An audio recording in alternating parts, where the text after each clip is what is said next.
Ladies and gentlemen.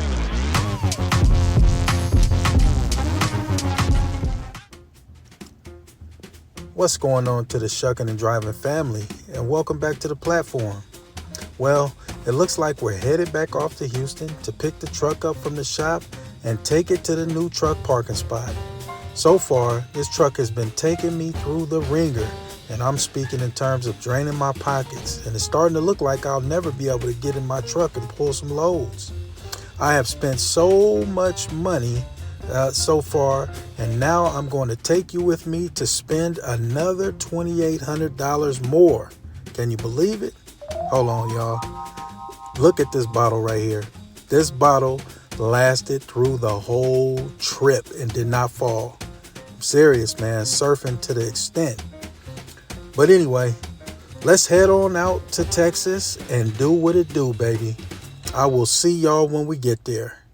Peace.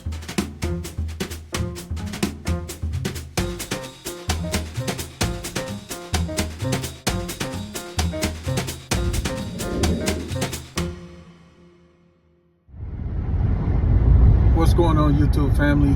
Yeah, it's your boy Vinny tapping back in Houston, and headed over to go check out this new truck parking spot that I found online. It's pretty close to the Bush Airport in Houston, so it'll be real easy to come in and go straight to the truck from there. So I have to go reserve the spot. I'm gonna park the rental car in the spot, and while I catch an Uber or Lyft over to the mechanic so that I can get the truck out of there and drive it over to the spot. So we'll see what happens, you guys. Back in Houston, it's a very expensive venture, man. I'll tell you that. It's probably about the most money I've spent in a long time just for one venture.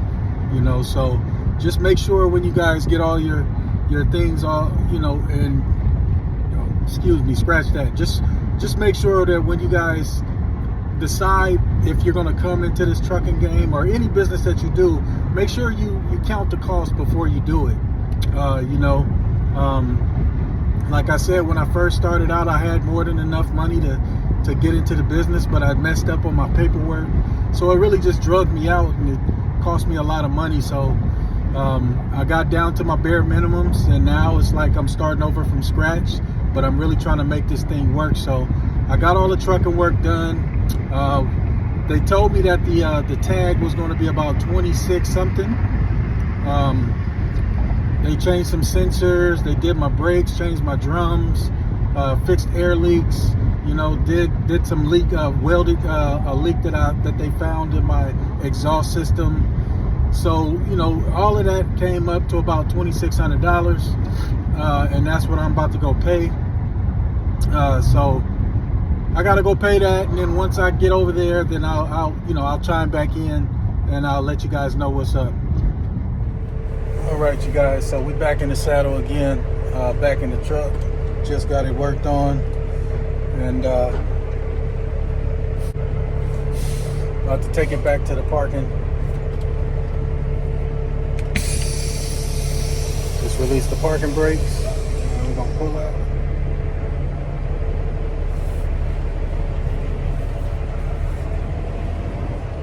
And I'll be back with y'all after I get done, because I don't have anything to hold this.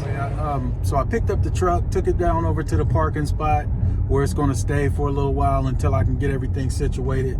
But everything's all taken care of. Coming from the mechanic, I don't know. I drove it probably about, I want to say about 15 miles to the parking spot from the mechanic, and it just seems like, I don't know, it might be running a little bit different. So they did something to the computer, and they changed a couple of sensors, and then they also fixed the air leak, but my air leak is, I got a different air leak in a different place. I think it might be because somewhere where they changed the brakes, they might have did something to those lines over there, or close near there, because this truck is kind of funny. You got to get under there, and it's not really that high off the ground, so it just maybe they did something to a wire or something. But I got to give them a call. I'll give them a call back today and let them know. But I can't fix anything today because I got to go back home, and I don't want to leave it stuck over there until I can come back. So yeah, man, that's the deal. Right now I'm doing a little dispatch order.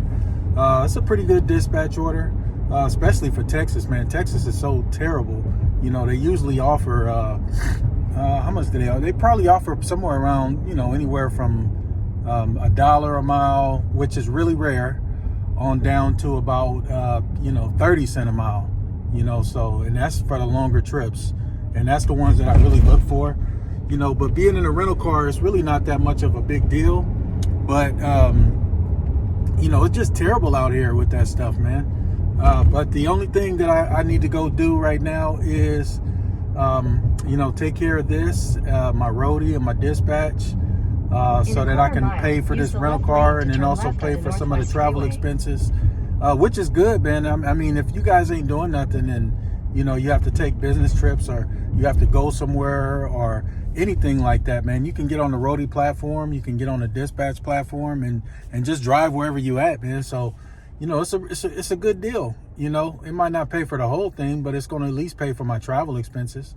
You know, yesterday I think I clocked in at $150, which is decent because that's how much the rental car cost me. You know, and I'm not going to have to pay for the gas dropping it back off over there. I'm going to just take it back empty because when I rented the car, they gave me a car with a full tank. And they said that, you know, when I returned it, I don't need to fill it back up again. It's a Volkswagen Atlas, man. This thing is pretty nice. It's big. It uses a little bit of gas. I mean, the engine is not even that big to be using this much gas, but I guess since it's a heavier car, you know, it would do it. But yeah, so that's the story of the day. You know, I'm out here, got that taken care of, so I don't have to worry about that anymore. They charge me a pretty penny, man. These semi trucks is not cheap. You know, they charged me $26.89 is what they charged me. That's how much it costs, you know, just to get those things done. Is it worth it? I don't know, man. You know, I mean, there's always going to be something being done to the truck. So, you know, I think the next thing I'm gonna have to do is change my drive line and my U-joints. I think I'm gonna do that myself. You know, I was watching on YouTube. I'll get his channel and I'll post it up, you know, because he's really good. He's a really good mechanic. He has good information, and he always, you know, the video is very easy to understand. You know, it's not confusing, and then he also has good camera angles, and he shows you tips and tricks, you know, to keep your truck on the road, I should say.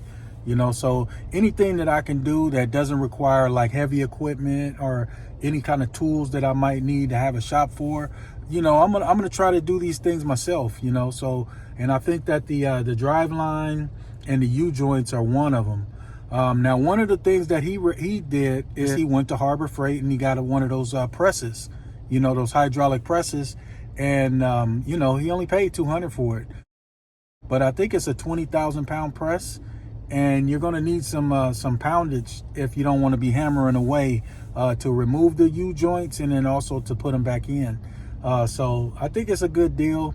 That's what I'm going to end up doing. And yeah, so I'm going to go do this dispatch order. And once I get there, I will let you guys know. But anyway, you know, top of the morning to you. Well, it's not really the top of the morning. Out here in Texas, it's about 8:26 right now. So, you know, things have been moving for a little bit longer. But anyway, yeah, that's that. That's the beginning of my day. And I do fly out later on tonight and go back home. But I will consider this trip a success. You know, the truck is still running. It doesn't have the asterisk on it that it did before. It's not flashing those. Use the left lane to turn left onto Northwest Freeway. Okay, thank you. It's not flashing those lights that you know, with the transmission fault or anything like that. So, you Continue know, on Northwest Freeway. yeah. So I mean, that's it. You know, right now we're gonna go pick up this dispatch order, going about 30 miles, and it's going to be paying about $60, which is really good. $2 a mile, man. So I will get back to you guys after I drop this order off, and then I start my next roadie order. you know. But anyway, In a quarter yeah, mile, so use the anyway, left take lane care, to you take guys. a right I'll to be US back with y'all 290 West. shortly. Salute. Yeah, so I'm on the way, picked up the product, and then now we're headed over to the drop-off on Sam Houston East on the other side of town, probably about 24 miles away. Took me about 11 miles to get there, so we're looking at about, you know, $2 a mile, which is not bad. That's really good in Houston. But this is what you got to deal with. All of this Houston traffic going through there. So to go 24 miles is probably going to take me about an hour to do, you know, which is all right. I mean, this is what I signed up for. So this is what I'm going to do. All right. So I'll holler at y'all in a minute. Yeah, what's up, family? So just to let y'all know, man, I just got another dispatch order. Going to go pick it up, and it's another pretty decent one, man. It was $20 for like 11 miles. That works out to be over $1 a mile. It's about $1.80 a mile, you know, and it's delivering to the same spot that I just got done delivering to. So let's go see what it do, man. It's gonna be $20, so that's $60 added to the 20. You know, so it's not too bad, you know. Yay. Well, my shucking and driving family, it's time for me to get up out of the great state of Texas and head on back to California so that I can recoup some of this money that I just spent. All in all, I'd say it was a pretty good trip. Not only did I find a truck parking spot, but I also made enough money through Roadie and dispatch to pay for the trip. So that was a good thing. I didn't lose all the way. But until next time, family, peace and keep shucking and driving. Ladies and gentlemen.